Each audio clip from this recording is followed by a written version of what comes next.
Deputy Chancellor, members of the university, graduates, distinguished guests, ladies and gentlemen. Thank you, Deputy Chancellor, for the invitation to make today's address. It is an honour to be part of this ceremony, which marks one of life's milestones, to graduate from university. This is a moment to savour as you think about all you have achieved over your years of study and all you will go on to achieve as you draw upon what you've learnt.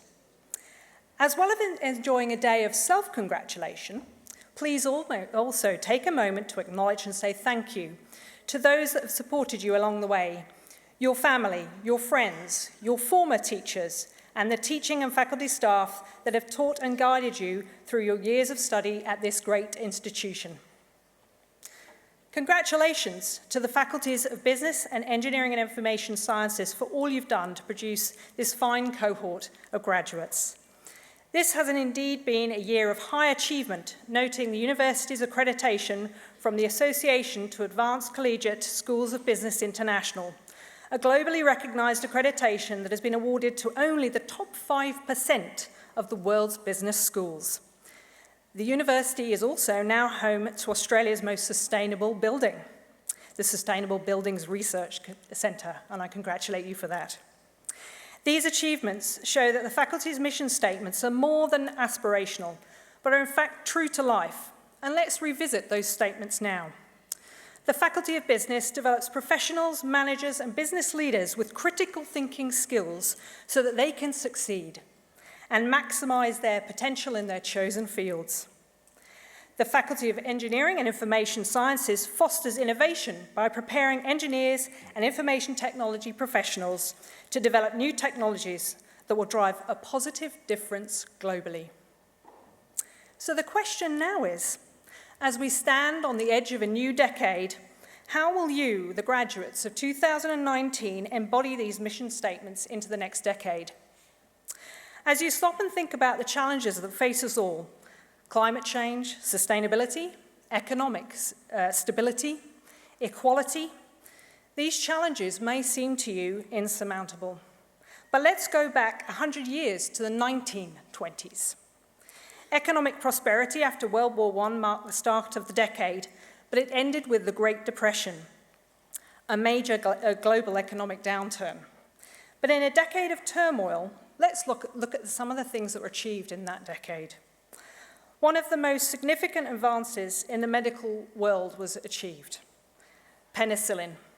It was created by Sir Alexander Fleming in 1928, and it has undoubtedly saved millions of lives. The bulldozer.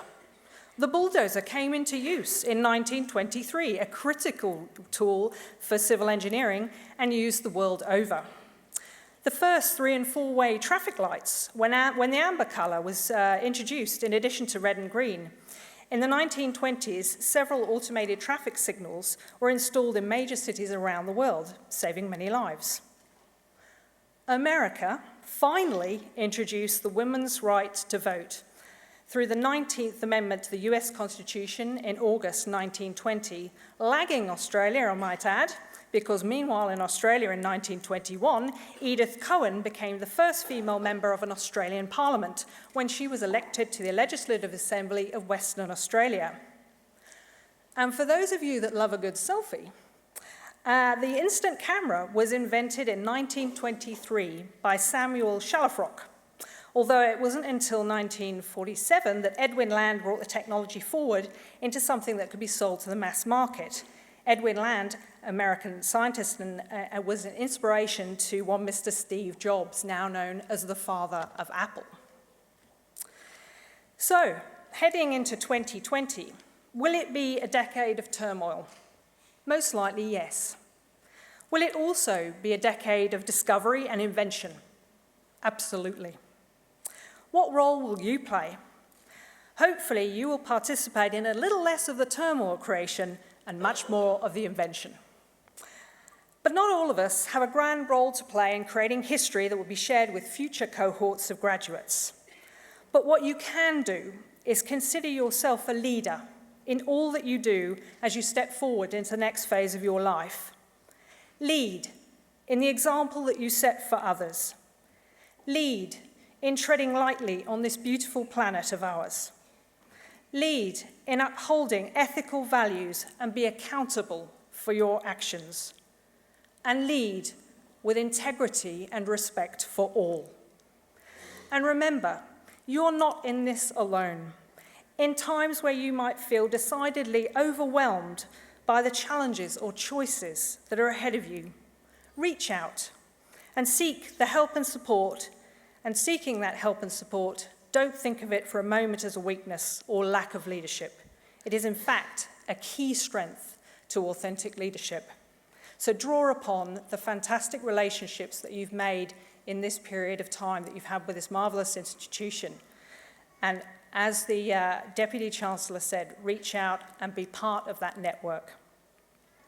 I wish you every success as you decide where life will take you next. And please have a very happy graduation day. Thank you very much.